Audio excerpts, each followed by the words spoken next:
In those two groups you just made, where does mineral-based sunscreen fit in? She stepped out in October 2025, and fans couldn't believe what they saw. The powerful woman who used to run Fox News looked very different. There were lots of photos on social media with people asking the same thing. Is that really her? Plastic experts started to weigh in right away. One doctor didn't hold back and told her that her most recent work was sloppy and had major problems. But here's the catch. It's strange that Kelly hasn't said anything about what she did.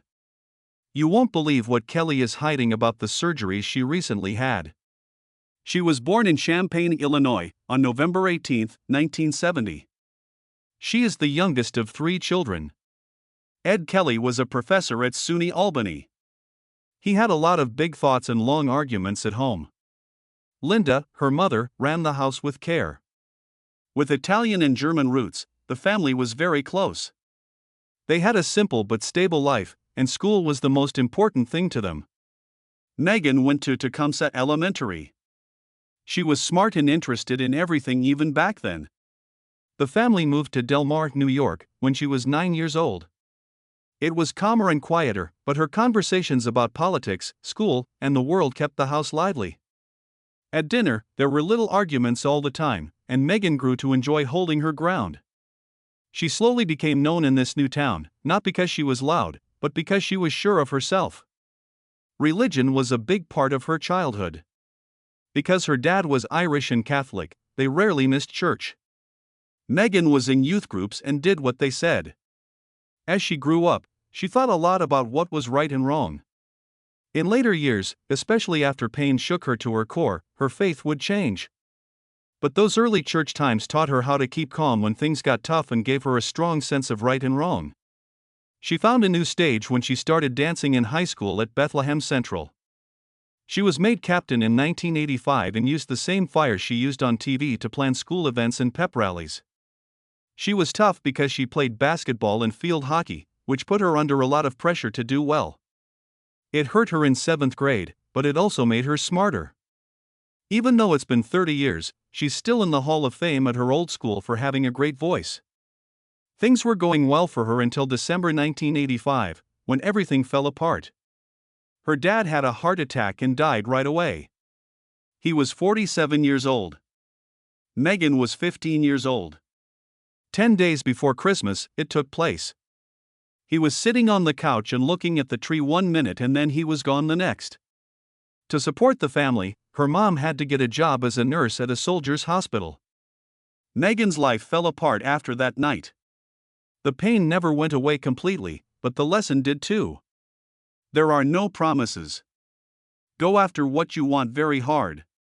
She tried in 1988 to get into Syracuse's Cy Newhouse School, but she was turned down. Since there weren't enough places, she changed her mind and decided to major in political science at the Maxwell School instead. She made it work, even though it wasn't her first choice. She joined a discussion club and learned how to use facts instead of just fire to make her case. Robert McClure, one of her professors, pushed her to look deeply into any problem. These experiences helped her become the kind of reporter who isn't afraid of being pushed back and is always ready to do more. She didn't sit still even when she was going to school.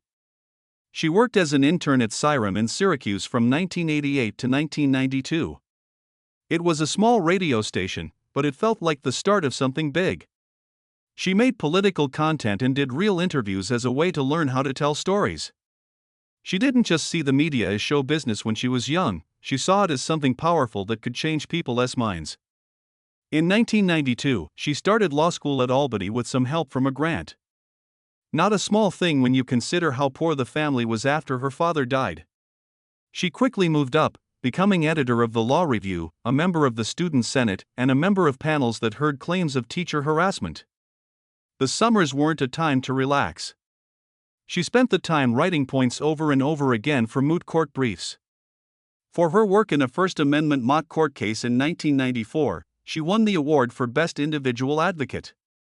She was driven and wouldn't show up without being ready for everything that came next. Life didn't get easier all of a sudden, though. She worked as a waitress in Albany while studying for the bar test after graduating in 1995. She owed $100,000 in college loans at that point. Even though her shifts were long and her tips were a crapshoot, she passed the bar on her first try and quickly got a job at Jones Day in New York. The first pay was $85,000, which seemed like a lot at the time but isn't when you have a lot of debt. It was a start, though. She didn't just coast. She worked more than 3,000 hours that first year and got paid for them. A lot of friends were thought to reach 2,000. She worked nights and on weekends. Fortune 500 companies like General Electric were her clients. The pace was very fast, and getting good at it only led to more work. She joked that it was like a pie-eating race with more pies as the prize. In 1997, she moved to Chicago to handle lawsuits about stocks. She helped Merrill Lynch defend itself in a big insider trading case. It was worth a lot of money. It was her job to sort out the noise, get witnesses ready, and put together a strong case. She dealt with the stress the same way she always did, by working harder than everyone else. By 2001, she was working as an appeal lawyer in Washington, D.C. In one case, the EPA's new rules on air pollution were being fought. It was about how strong the U.S. government really was. The legal brief she wrote was even mentioned in other legal journals. It wasn't a case of loose claims. It was a national case with a long tail. She moved again in 2002, this time to Bickle and Brewer in Chicago. She led a group of people who were suing a drug company for making false claims about a drug. That case was one of the biggest of its kind in Illinois at the time. Many people are suing, and millions of dollars are at stake. Megyn was in charge of the team from the middle. For someone less than 10 years out of law school, something was amiss. After September 11th, she couldn't stop watching the news. She remembered how brave the reporters were on air. Her goal wasn't just to fight about what happened, but also to help shape the story. She made a demo tape where she explained court news in simple terms. She did this because she was tired of working long hours and wanted to do something different. She used company tools to shoot it, sent it to TV stations, and then waited.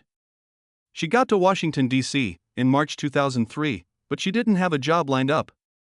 She only had a casual job at WJLA-TV. Even though it wasn't fun, Megyn Kelly needed to show what she could do. She didn't wait very long. By election night on November 2, 2004, she was already reporting live from Ohio, the key swing state that held the country hostage. It was tense for voters. A slow wave of results came in. Kelly waited outside of voting places in the pitch black and asked people to answer questions about fear, hope, answers, and clarity. For TV, her questions weren't toned down. It worked because they cut straight. They watched from their newsrooms and later admitted they were wrong not to hire her first. That night wasn't just the night George W. Bush was re-elected. And it was Megyn Kelly's. She was writing about the Supreme Court by 2005. It was one of the most unstable times in the history of the law. When Samuel Alito was nominated, it set off a fight. Around the Capitol, protesters stood. The air was heavy with anger over abortion rights. Kelly read more than just reports. She talked to law experts, senators, and interviewed them to learn more about Alito's record. She looked Alito in the eye in January 2006 and asked him to reject Roe v. Wade. Every network showed that scene again and again. President Jonathan Klein of CNN said that she was the one skill they should have stolen.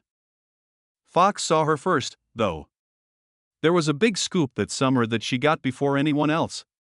She broke the news on July 1, 2005, that Justice Sandra Day O'Connor was stepping down. That shocked me. People who work in the court hadn't seen it coming. Her sources were very good. The story quickly went across the country, and soon, newsrooms couldn't avoid Megyn Kelly's name. He had been in office for more than 24 years. Kelly didn't just report on the exit, she deconstructed what it meant, what it left behind, and what it meant politically. It was the moment Fox News hired her full-time. They worked together on America's Newsroom in 2007. It was too late for her to learn. The show had an average of 1.43 million watchers, which is 20% more than the year before. In the same year, she questioned Senator John McCain about his weak campaign stances. A lot of the guests played softball. Kelly talked about Iraq, immigration, and the election. John McCain blinked. People didn't. The number of them stayed the same. On live TV, she was smart, calm, and wouldn't flinch. In 2008, she took over as special reporter from Brit Hume. It was the worst time for the economy. The markets were going down. There was more fear. Kelly led a harsh group discussion about the $700 billion TAR bailout. Conservatives fought, and economics are now on TV. Was it really needed? Was it theft? Kelly did not look out for either side. She cut him off, asked for proof, and asked why taxpayers should pay for Wall Street's carelessness. The video went crazy. People who didn't like Fox watched it. It was no longer about politics. It was about who had the guts to speak out against power. In 2010, after 2 years, she took over America Live. The show went on for twice as long. Scores went up by another 20%, hitting 1.293 million. But October 2nd is what people remember. On live TV that day, she put up 6 fingers. She said that 6 people signed up. The White House said that the rollout of healthcare was a success, but Kelly had numbers from the House that showed otherwise. In fact, only 6 people had signed up that morning. At noon, she showed it live to 100 people. It only has a hand in some facts. Every feed had that video.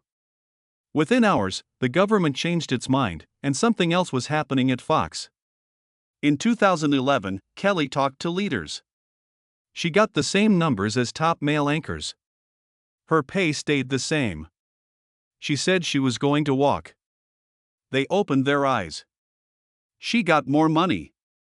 She was one of the best paid reporters on the network because of it. But the moment did more than just change her deal. It changed the rules. Soon after, other women at Fox also got raises. She wrote in her book Settle for More years later that this fight made her feel very happy. It wasn't because of the money, but because it made them change. In a spot that didn't like being pushed. That same year, she got back into politics when she moderated Fox's coverage of the vice presidential debate between Joe Biden and Paul Ryan. It wasn't that she was the show, she was an analyst. She slammed Ryan with reports from the CBO, Medicare numbers, and predictions about older people. Right-wingers were caught off guard. While this was their network, Kelly didn't seem to care. She did the math. People didn't turn away. They got close. People praised her for not giving in to the urge to spin that night. Everyone in the country was shocked when Megyn Kelly's new show, The Kelly File, debuted on Fox News at 9 p.m. on October 7, 2013. It was not a famous person. It wasn't a government worker. Lisa Poitras and Glenn Greenwald were there. Edward Snowden's 2 helpers who told the world that the NSA had been collecting phone information on millions of Americans without their knowledge. It was the first time that this group of whistleblowers was seen on TV. Kelly was now the center of attention. And she wasn't being careful. She walked right into one of the biggest privacy issues in U.S. history. That first show did more than just get people's attention, it made a point. She wasn't going to be just another news reporter. People knew her name by the end of the night because she wanted to rule prime time. The talks she did were sharp. Her voice was strong. She didn't move. A few weeks later, she drew even more people into her world. There was a strange event in November 2013.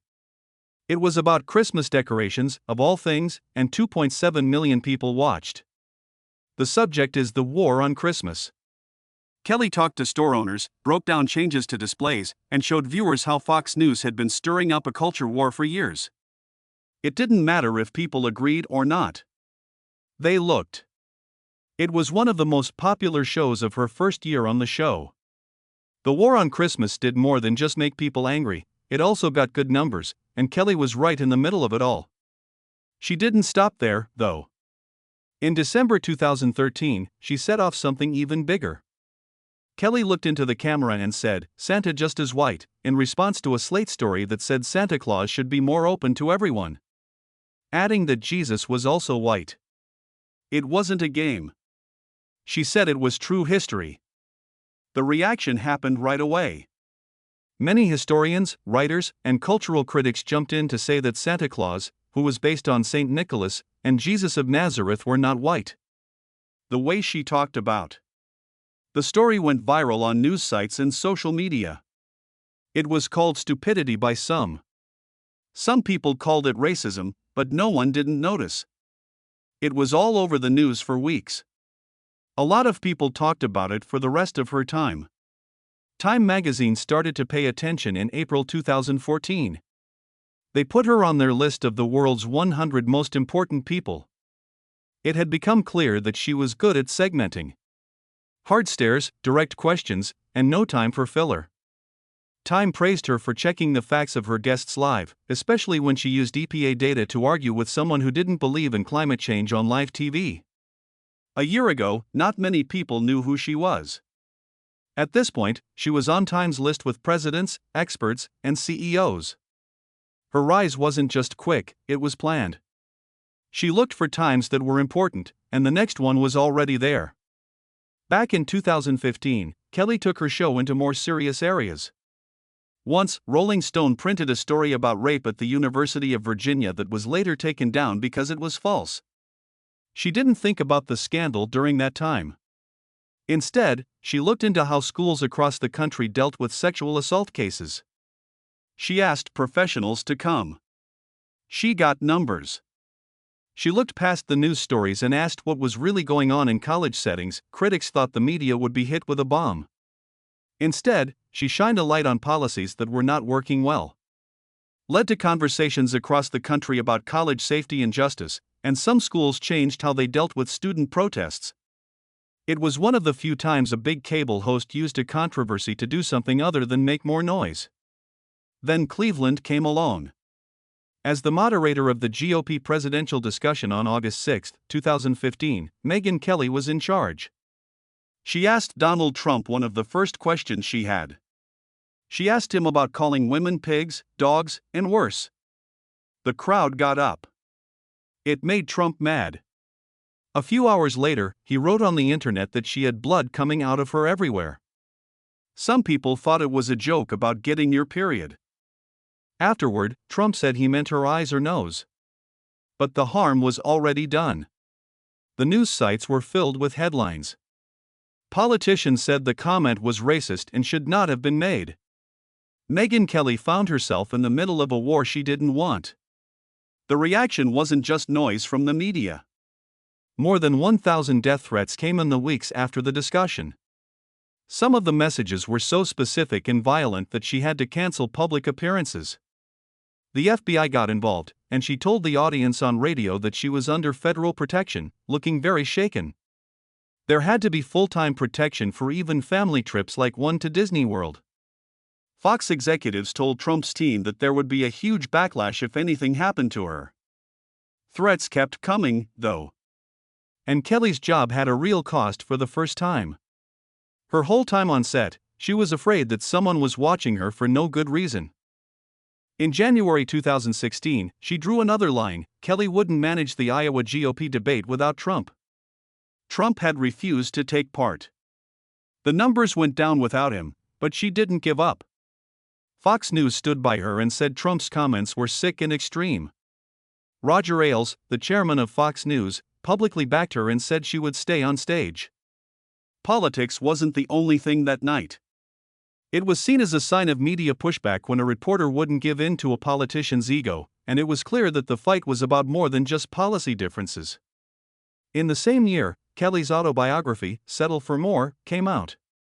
That's when she showed how Trump had treated her behind the scenes. She wrote about scream-filled phone calls, gifts like hotel stays and jet rides, and how he tried to get her to cover his story by being nice, making threats, and making sexual comments. She said that he warned her with what he called his beautiful Twitter account. She wrote that her message was full of insults. Her email with threats. The book didn't just tell her story, it also showed how Trump's pressure was not just political, but also personal. Something even risky was going on behind the scenes. And in the same year, Gretchen Carlson sued Roger Ailes, the CEO of Fox News, for sexual harassment. Kelly helped her, but at first she did it quietly. They didn't talk on air.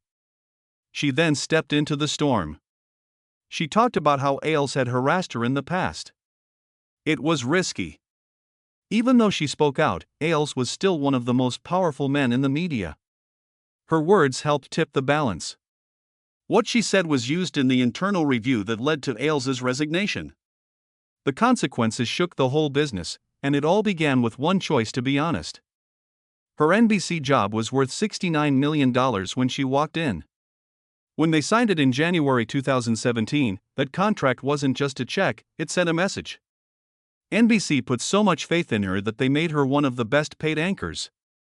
This should serve as a lesson for all future talent deals that look too good to be true. In June 2017, her first big Sunday show wasn't quiet. People who believe in conspiracies, like Alex Jones, called the Sandy Hook shooting a hoax. Yes, she questioned him, pushed him, and said his ideas were crazy. But the people who lost children didn't care about the argument. The anger came on quickly. Ratings dropped, and sponsors went away. By the time her ninth show aired, only 3.1 million people had watched. When you gave Alex Jones that kind of a stage, bad things happened all over for her. After 3 months, in September 2017, she quit Megyn Kelly Today. Joan Collins was her first big guest. As she should have, Fonda should have been happy to see her, but Kelly asked her about facial surgery instead. Fonda stopped and looked, making it clear she wasn't laughing. She brought the subject back to the movie, but the awkward moment was felt outside of the studio. The news was full of it. The trouble with the guests turned into a theme.